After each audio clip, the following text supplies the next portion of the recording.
time, may I ask number 6, Leslie, to share her presentation. Go ahead, Leslie. Thank you. Good day to all the judges and the students who are attending at this room at the moment. I'm Leslie Nghiêm, a 16-year-old student in the Arendelle Academy, and it's my honor to be the top 16 in the Global Youth Challenge. As we recall to the theme of this year, GYC, World Peace, let me ask you an introductory question. Do you think that you're living in a world peace today? World peace is about everyone feeling happiness, freedom, and peace in their daily lives. It might sound like a responsibility for world leaders only, but actually each and every one of us has the power and the potential to create world peace. At this moment, you may have your answer to my question and different beliefs, but please keep the question throughout my speech as it can make more sense the more you listen. Peace connects people. People create peace. One way or another, relationships are like the dominoes effect to the enormous world of peace. For my GYC topic, I will clarify how can people have better relationship with each other can lead to world peace. The main message of my video is that something more everyday life and imaginable, where relationships between people are like the foundation to world peace. In my point of view, in order for people to have strong connections, they should keep 2 things, which I've also mentioned in my submissions. 1, respect others despite differences, and 2, developing communication skills. 1, respect each other despite differences. Existing such a statement like, no one is perfect, we are built differently, so we ought to accept people's weaknesses.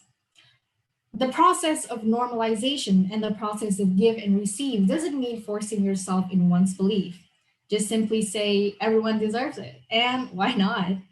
Everyone comes from a different background, so we ought to be open-minded to different beliefs, ideas, and opinions. Let's say, take example of love. It is undeniable and obviously that people deserve love, whether it's friendship, romantic, or family relationship. Whatever kind and connection it is, it should be fully respected by both people in the relationship and the people around it too. But make sure to tell the difference between normalization and stereotyping. Then we can hope to see a strong community. Another thing I want to demonstrate that I have mentioned above is developing communication skills. To give you an explanation why is it effective, keep to mind that communication occurs when somebody understands you, not just when you speak. One of the most warning thoughts in a conversation is that you assume that the other person has understood the message you try to get across, which is also known as poor communication, which can lead to misunderstanding. And I bet you don't want it. So what makes a good conversation? 1, put yourself in someone's shoes when about to share your subjective aspect. You don't want to act offensive and manipulative. Another thing is to have a good communication skills, you yourself should be a good listener. Do not impose them with your own idea if they don't ask for one. But if they do, please keep an open mind and relax amongst others. It gives all of them, and of course you too, the ease. All the things I've mentioned above simply illustrate my points about the topic. Let's go back to the question I asked at the beginning. Are you living in a peaceful world? In other words, in your daily life, do you have a harmonious relationship with respect and good communication? Is it such a pleasant surprise that small things like this are the essential elements to create world peace? After this presentation, I encourage you to develop a respectful attitude towards people who are different from you and listen with empathy when communicate with them. Thank you everyone for your time and attention.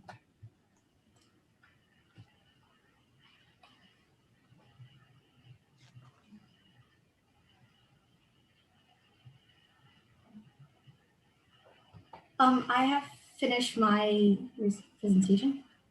So I guess my turn to ask. Am I the one to ask questions? So first. Sure. You and Professor Ruth, whoever would like to go first, go ahead, please, sir. Okay.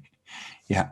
Thanks, Leslie. That's very well presented. I find it's a very inspirational what you're saying there. I'm just, I really appreciate what you're saying in terms of communication. So many of us need to be a very good listener.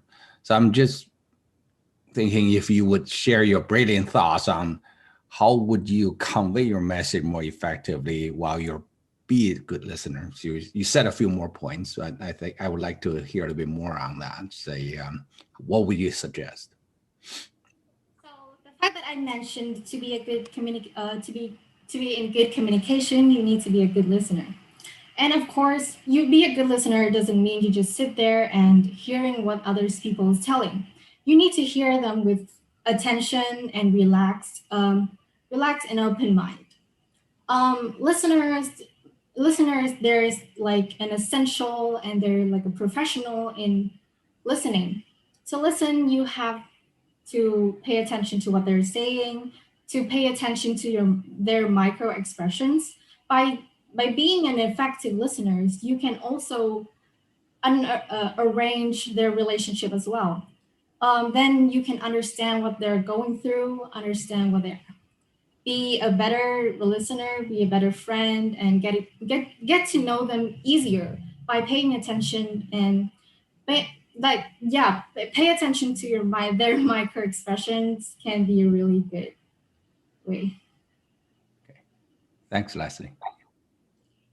So I think it's my turn, Leslie, to ask you a question. I want to say I enjoyed the little video you prepared. I thought it was very creative and that you could put the ideas together in that very different way with the characters and figures in your video.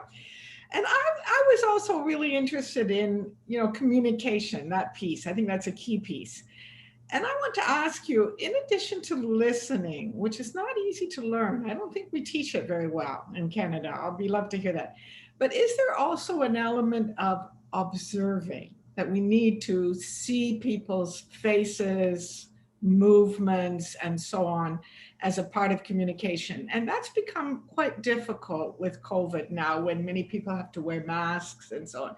So could you just talk a little bit more about communication, both in terms of listening and also in terms of observing?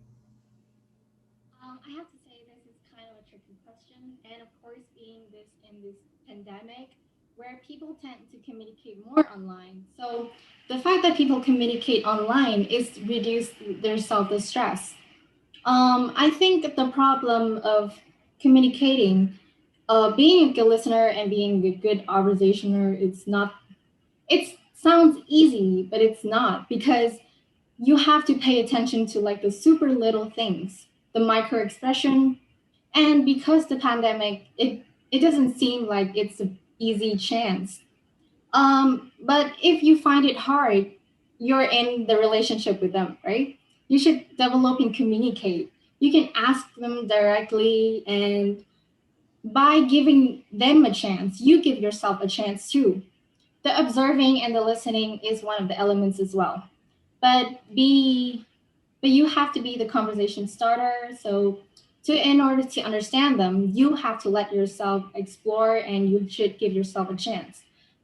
So I think listening and observing is a great element, but because in this kind of situation, you have to come up with backup plans. So you should allow yourself to explore more, not just focusing on things that stuck inside your head. Thank you. Thank you, Professor Wong and Professor Ruth, for your wonderful question. And thank you, Leslie, for sharing your ideas with us.